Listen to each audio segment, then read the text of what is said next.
connaissent des niveaux de difficulté, mais des territoires qui se battent et qui essaient, je vais dire, de s'inventer un devenir, parce qu'il n'existe pas de région en France aussi vaste, aussi diverse dans son approche, qui comporte à la fois de grandes agglomérations, mais qui comporte également donc, un certain nombre de tout petits territoires. La démarche grand site au niveau régional, comme l'a exposé Jean-Louis Guillaumont à l'instant lors de notre Assemblée générale du Pays des Pyrénées-Qatar, c'est une démarche qui vise à renforcer l'attractivité de Midi-Pyrénées au plus haut niveau du tourisme et du tourisme international en particulier, en utilisant les atouts de cette région que sont un certain nombre de sites remarquables déjà existants. L'intérêt, quand des touristes viennent en Midi-Pyrénées, c'est de les garder sur la région Midi-Pyrénées.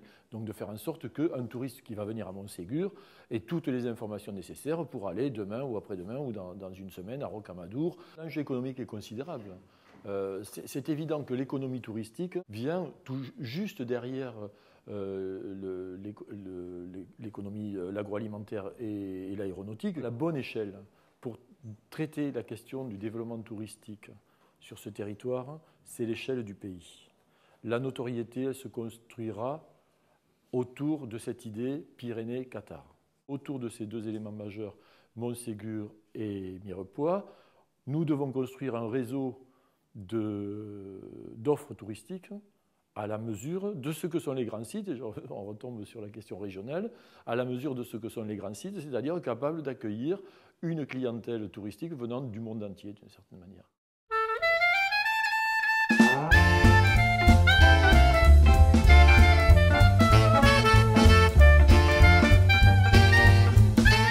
Je parle en tant que président de l'Office du tourisme.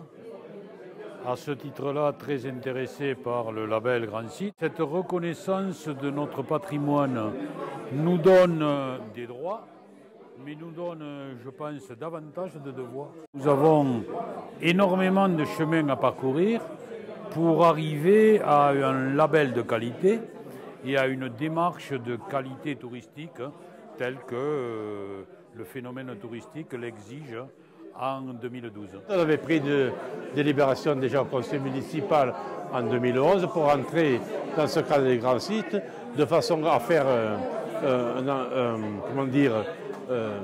un ensemble touristique commun au point de vue Midi-Pyrénées. Rentrer dans les grands sites, c'est valoriser en premier aussi le site.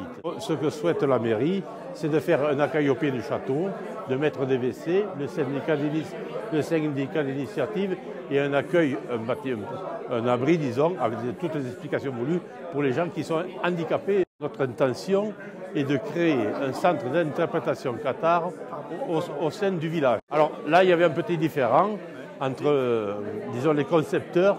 Ils voulaient mettre le centre d'interprétation au pied du château, mais on ne veut pas des gros cubes de béton. Ça va dénaturer le site et les gens n'en veulent pas. Si on faisait tout en haut, les gens ne descendraient pas en bas, ne descendraient pas au village et ça serait à terme la mort du village.